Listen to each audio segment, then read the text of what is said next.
Тор, огромный кобель немецкой овчарки, начал спать в снегу возле своей будки.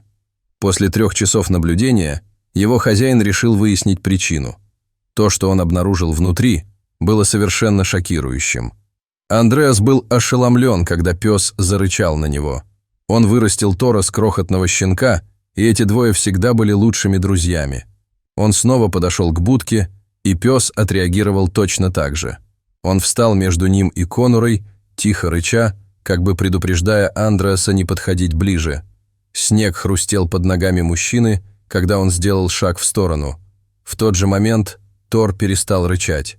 «Что такое, мальчик?» – тихо спросил он. «Что у тебя там?» Тор вилял хвостом и опустил голову.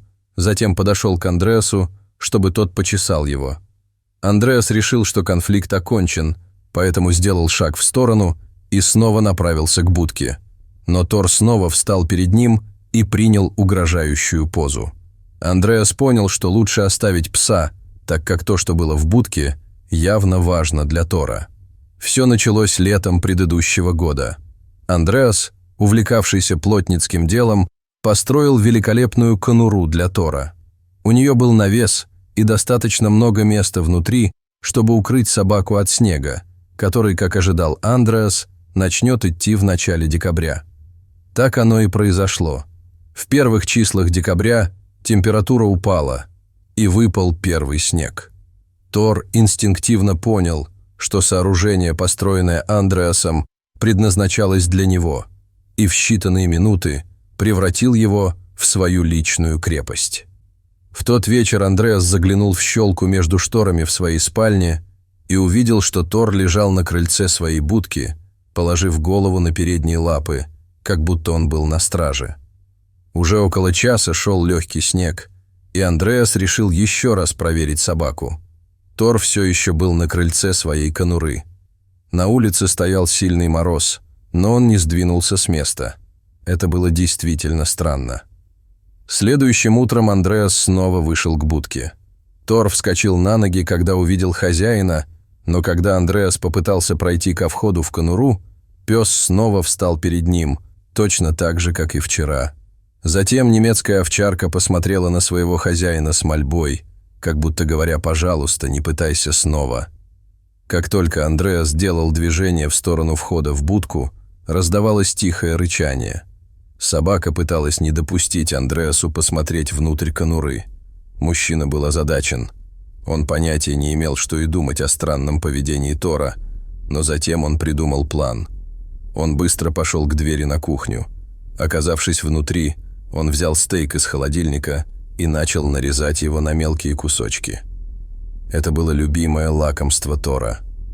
Собака не сможет устоять перед миской мелконарезанного стейка, в этом Андреас был уверен.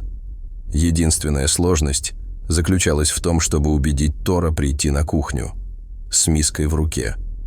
Андреас вышел на улицу и подошел к будке. Как и раньше, Тор подпрыгнул, чтобы поприветствовать его. Андреас сел на корточки и поиграл с собакой. Затем он достал миску из-за спины и дал Тору понюхать. Собака чуть не подпрыгнула от возбуждения. Ничто не приводило ее в такой восторг, как кусочки свежего стейка. Но когда Андреас отошел с миской и позвал Тора, это выглядело подозрительно. Обычно он получал лакомство у своей будки, а теперь хозяин хотел, чтобы он пошел за ним на кухню. Тор был в замешательстве. Он оглянулся на будку и тихо заскулил. Затем, видимо, решив, что все будет хорошо, он последовал за Андреасом на кухню. Собака вбежала вслед за хозяином и радостно прыгала, не сводя глаз с миски. Первая часть плана Андреаса была выполнена в совершенстве. Он поставил миску на пол в дальнем углу кухни и снова погладил собаку. Тор принялся за еду. Он не пытался съесть весь стейк сразу, как сделали бы большинство других собак. Вместо этого он, казалось, наслаждался каждым кусочком. А теперь настала пора для второй фазы его плана. Андреас медленно поднялся. Он шел спиной к двери, не спуская глаз с собаки. Тор не обращал на него никакого внимания. Мужчина вышел из кухни и закрыл за собой дверь. Вторая фаза была успешно выполнена. Он направился к конуре. Тор понял о хитрости, как только дверь кухни закрылась. Пес скреб дверь и жалобно скулил. Когда стало ясно, что Андреас игнорирует его, он побежал в гостиную. Там были большие окна, и Тор мог видеть оттуда свою будку. Он увидел, как Андреас идет к ней, и это расстроило его еще больше. Он залаял громче и подпрыгнул к окну. Андреас услышал шум внутри дома и обернулся. Там был Тор, сердито глядящий на него. Андреасу не понравилось, что ему пришлось заманить собаку в дом и запереть ее там. Это казалось предательством по отношению к лучшему другу, как будто это как-то разрушит доверие, которое установилось между ними с тех пор, как Тор был щенком. Но ему просто необходимо было увидеть, что Тор охранял внутри своей будки. «Отчаянные ситуации требуют отчаянных мер», — решил он и двинулся дальше к будке. Когда он добрался до конуры, Тор пришел в ярость. На несколько секунд Андреас был уверен, что Тор разобьет стекло и выскочит через окно гостиной. Гнев собаки, казалось, рос по мере приближения Андреаса ко входу в будку. Андреас опустился на колени и заглянул внутрь. Теперь он был совершенно беззащитен, потому что его голова и руки не могли одновременно пролезть через отверстие. Если кто-то внутри нападет на него, он будет совершенно беззащитен. Но любопытство взяло верх. Как только его глаза привыкли к темноте внутри, он пришел в шок. Внутри был енот. На мгновение Андреас растерялся. В обычной ситуации енот должен был бы просто сбежать, но этот стоял на своем, точно так же, как Тор. Он что-то защищал. Затем Андреас увидел это. Сначала он заметил только одного детеныша енота, затем увидел остальных. В общем, он насчитал 6 малышей. Андреас сразу понял, что матери-еноту нужно было безопасное место, чтобы родить, когда пошел ранний снег.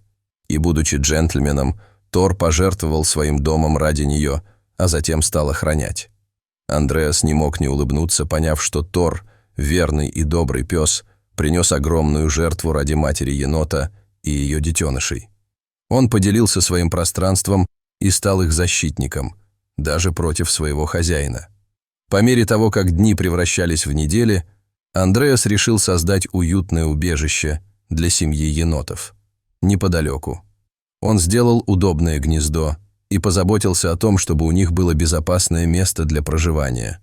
Тор, понимая ситуацию, вернул себе свою конуру, но всегда бдительно следил за ними, всегда готовый поделиться убежищем.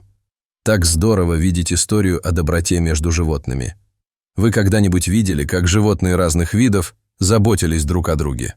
Дорогие зрители, если вам понравилось это видео, то ставьте лайк и подписывайтесь на наш канал. До свидания.